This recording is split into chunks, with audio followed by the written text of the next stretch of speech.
Hi everyone, it's Elena here. In today's video, we are diving into the basics of prop styling. I've been receiving a lot of emails lately with questions about how to get started with prop styling, and I thought it would be perfect to answer in a video. To make it as helpful as possible, I'm going to give you a tour of my home studio, and I'll show you the props and equipment I use for prop styling and explain why each piece is important. So let's get started. Lighting is very important in prop styling, and here's how I manage lighting in my space. I'm fortunate to have 3 windows in my studio, which allow a lot of natural light to flow in. Natural light is incredibly valuable for creating soft, flattering images and enhances the elegance of the props I use. On a rainy day when natural light is limited, I rely on my 2 light stands. They help brighten up my props and make them look their best. I use them to mimic natural light as closely as possible, often adjusting the angle to achieve the desired effect. Balancing natural and additional lighting helps me to maintain consistency and quality in my prop styling work, regardless of the weather conditions. A reflector is another key element I use in prop styling. It helps to control shadows, bounce light onto the props, soften harsh shadows, and illuminate areas that might otherwise be dim. By reflecting light, you can achieve a more balanced and flattering look, highlight the details and textures of your props. Reflectors come in various sizes and colors. I use 2 reflectors in my studio, a large one 72 by 42 inches and a smaller 20-inch reflector, both of which I purchased on Amazon. If you are interested in checking them out, you'll find the links in the video description.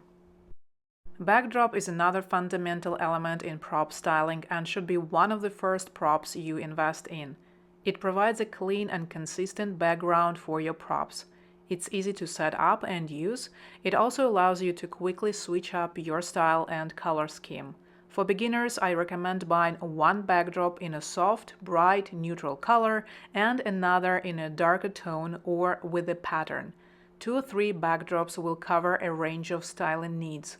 I bought mine on Etsy. In the video description, there is a link to one of my favorite Etsy stores for backdrops. There you can find a range of high-quality vinyl photo backdrops. A backdrop stand is another important element in my studio. It allows me to easily hang and secure the photo backdrop, or a fabric, ensuring it stays smooth and free of wrinkles. Many background holders come with adjustable features, allowing you to customize the height and width of your backdrop to fit various styling projects. When it comes to buying or adding props to my collection, I focus on choosing pieces that align with my personal style, which is elegant, soft, airy, and flowy. Besides the main elements I mentioned, I also like to use different fabrics to bring a bit of softness and flow to my setups. I also use papers, magazines, books, and cards with moody photos and inspiring words to add some visual interest and depth.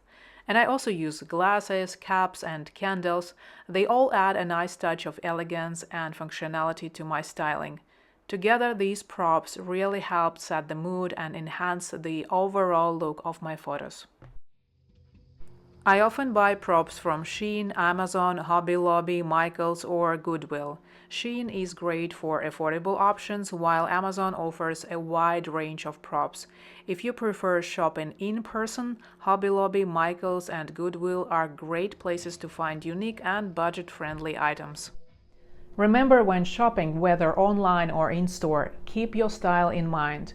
Look for props with materials and colors that fit your vision or a specific project you are working on.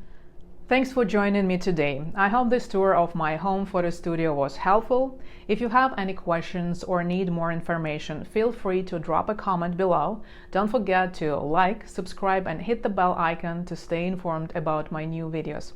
Happy styling and see you next time.